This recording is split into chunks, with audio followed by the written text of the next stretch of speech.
Naam, tunamshukuru Mungu kwa baraka za pekee na neema ya Bwana ni kubwa sana katika maisha yetu tunaporejea madhabahuni. Na leo tunaporejea madhabahuni, jina la Yesu lafaa. Kama ngao vitani, majaribu yakisonga, omba kwa jina hili. Jacob, tuongoze.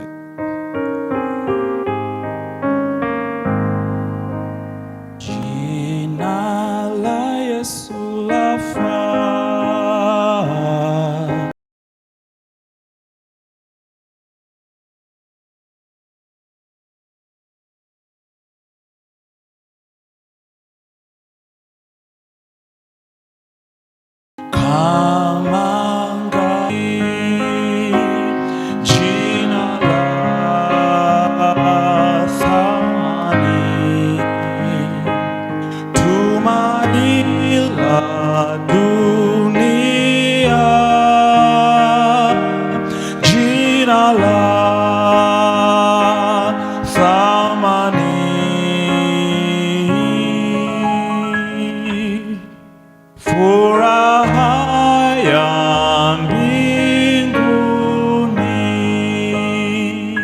Kuna vita katika maisha ambavyo haviwezi kueleweka kwa akili za kibinadamu pekee.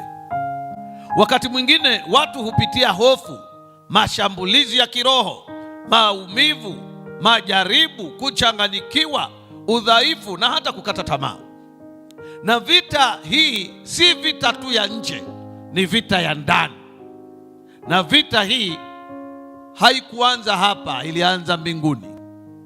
Na ndio maana Mtume Paulo anasema katika Waefeso 6:12, anasema kwa maana kushindana kwetu sisi si juu ya damu na nyama, bali juu ya falme na mamlaka, juu ya wakuu wa giza hili, na juu ya majeshi ya pepo wabaya katika ulimwengu wa roho. Maombi si kusema tu maneno tu. Maombi ni vita. Maombi ni silaha. Tunaporejea madhabahuni, maombi ni silaha. Na silaha hii ni kila mmoja anapaswa kuwa nayo. Mara nyingi tumewaamini wachungaji, tumewaamini viongozi wa dini ya kwamba wao ndio wako karibu zaidi na Mungu. Lakini ninataka kukuambia hata wewe hapo kituoni, hata wewe hapa Njombe, uko karibu zaidi na Mungu. Haleluya! Inashangaza kusikia waumini wakimwambia mchungaji, unapokesha ukeshe ukiniombea, ili hali yeye pia amelala. Swali langu ni hili: una uhakika gani wewe mchungaji uliyemwambia akeshe akikuombea amekesha? Tunaishi katika ulimwengu ambao Wakristo na wasio Wakristo tumekuwa dhaifu, tumekuwa tepetepe katika mambo ya kiroho. Tunataka tusaidiwe kila kitu, hata yale ambayo tunaweza kujisaidia wenyewe. Tunaporejea madhabahuni leo, pamoja na kuombewa na wengine, pamoja na kuombewa na mchungaji, wewe mwenyewe jenga tabia ya kuomba, kwa sababu maombi ni silaha. Jamani, Bwana Yesu asifiwe. Maombi ni silaha. Kama vile ambavyo Kiafrika hakuna mtu mwanaume yoyote akiwa ndani lazima uwe walau na panga. Si lazima. Silaha za moto zina sheria zake, lakini lazima uwe na panga. Zamani ulikuwa uwe na mshale, uwe na mkuki. Haya ni mambo ya Pastor Bihene ya ulinzi binafsi na ulinzi shirikishi, ila mimi nazungumza mambo ya kiroho. Kama vile ambavyo unatakiwa uwe na mambo hayo, lazima uwe na silaha za kiroho. Na silaha mojawapo rahisi, silaha mojawapo ya bure, silaha mojawapo ambayo kila mmoja anaweza kuwa nayo bila bei ni maombi. Haleluya! Ukiomba Mungu anakusikia. Jamani, haleluya! Sio kwamba tu anasikia viongozi wa dini, sio kwamba tu anasikia sisi wachungaji, hata wewe anakusikia. Maombi hutufanya kutambua kwamba vita ni vya kiroho, na kushindana kwetu sio juu ya damu na nyama, bali juu ya falme, juu ya mamlaka, juu ya pepo wachafu. Lakini sikiliza, tunapoomba katika vita ya kiroho, damu na jina la Yesu lina nguvu juu ya kila aina ya nguvu za giza. Bwana Yesu asifiwe sana. Biblia inasema nao wakamshinda kwa damu ya mwana kondoo na neno la ushuhuda wao. Tunaporejea madhabahuni, maombi hualika uwepo wa Mungu katika maisha yetu. Kabla hujalala, kabla ya kulala, alika uwepo wa Mungu kwa njia ya maombi. Haleluya. Mara nyingine wewe unaotaota, mara majoka yamekubeba, mara unamezwa na joka, pamoja na kula na kushiba. Lakini rafiki, mkabidhi Mungu usiku wako. Usiku una mengi. Bwana Yesu asifiwe. Kabla ya kutoka kwenda kazini asubuhi, mwambie Mungu, asante kwa kunilinda, lakini naikabidhi pia siku hii mpya mikononi mwako. Unilinde na unibariki na unitunze, na Mungu atakutunza, Mungu atakulinda na Mungu atakubariki. Tunapoenda katika maombi, niwaalike wakulima, wale wakulima wakati wakubwa na wastaafu humo. Nimeambiwa wastaafu, wakistaafu wanakuwa wafanyabiashara au wakulima, lakini njoni hapa kidogo. Njoni hapa tuwaombee. Sasa Mwenyezi, unajua unalima, si unajua unauza maparachichi, si unajua ya kwamba umestaafu? Njoo basi hapa kwa ajili ya maombi. Na ninyi mnawakilisha wakulima wengi, mnawakilisha wakulima wa alizeti kule Singida, mnawakilisha wakulima wa mahindi kule Katavi, kule Rukwa, mnawakilisha wakulima wa ufuta kule kusini. Wakulima. Kumbe ni kama mlikuwa mmesubiria hii nafasi. Wakulima na wastaafu, karibuni kwa ajili ya maombi. Wakulima. Jacob, hebu tupatie beti moja wakati wakulima wanapo. Jina hili la thamani linatufurahisha,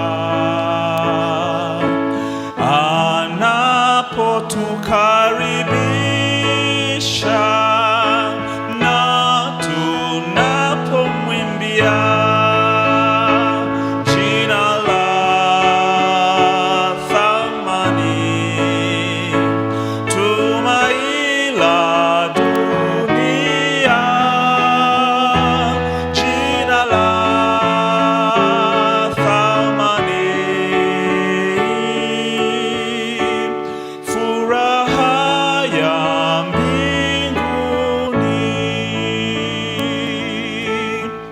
Wakulima rafiki zangu, wakulima wenzangu, kuna mambo ni sayansi. Pamoja na maombi, uwe na mbegu bora. Jamani, Bwana Yesu asifiwe. Kuna kazi ya maombi na kuna kazi ya kwako. Huwezi tu kuomba Mungu wakati umepanda mbegu mbaya. Panda mbegu bora, alafu uzingatie ushauri wa wataalamu. Jamani, Bwana Yesu asifiwe. Kuna mambo ya Mungu na kuna mambo yetu. Mambo ya Mungu ni kutunyeshea mvua kwa wakati, ni kutupatia mazingira ya hali ya hewa nzuri ili mazao yetu yapate kustawi. Lakini Mungu hataenda shamba kutupandia mazao. Bwana Yesu asifiwe. Lazima uende tena kwa wakati na kwa kuzingatia majira na kwa kuzingatia ushauri wa wataalamu wa kilimo. Jamani, Bwana Yesu asifiwe. Sasa hayo mambo ya Mungu, kwa sababu huwezi kuingia ndani ya mbegu ukaiotesha haraka. Sasa hayo ni mambo ya kitaalamu, yazingatiwe. Bwana Yesu asifiwe. La pili, ujue misimu na bei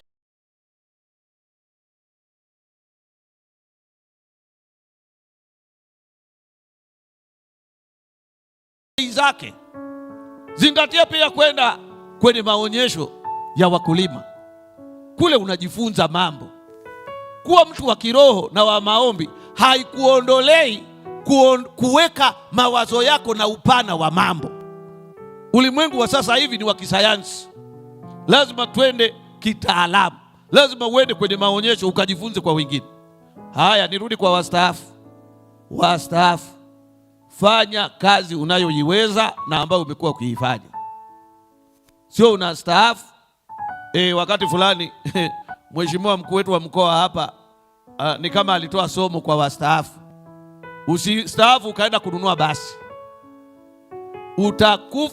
utakufa siku si zako.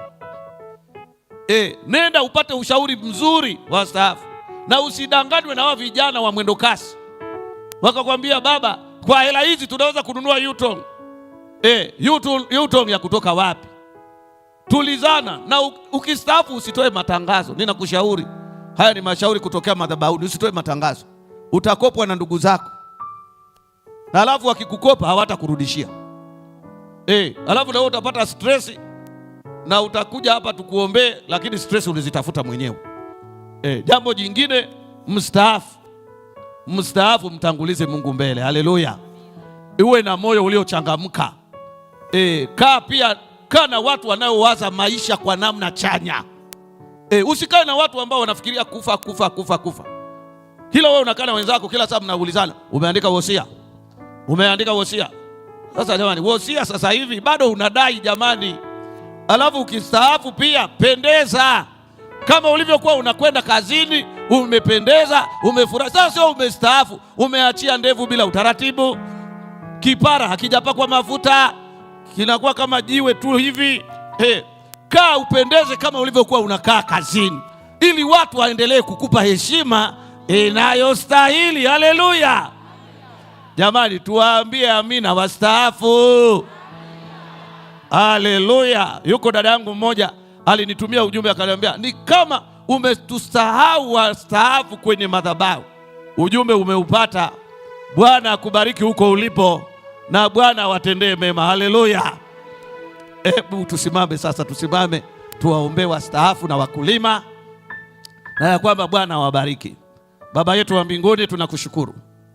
Neema yako ni kubwa katika maisha yetu. Kwanza tunakushukuru kwa wakulima. Hawa ndio wanaotufanya tuishi. Tunakula, tunavaa, tunaishi kwa sababu ya kazi ya wakulima. Endelea kuwabariki. Bariki mashamba yapate kuzaa. Lete mvua kwa wakati na za wastani zitakazotufaa kwa ajili ya mavuno. Bwana, hawa wakulima walioko hapa mbele ni wawakilishi wa wakulima wengi katika nchi ya Tanzania na kote wanakozungumza Kiswahili. Kwa ajili ya baraka hizi za wakulima, Bwana tunakusihi neema yako imwagike kwa kila mahali. Tupatie wateja wazuri ambao hawatatudhulumu na kutulalia kwenye bei za mazao yetu, ili mkulima apate kufaidika na jasho lake.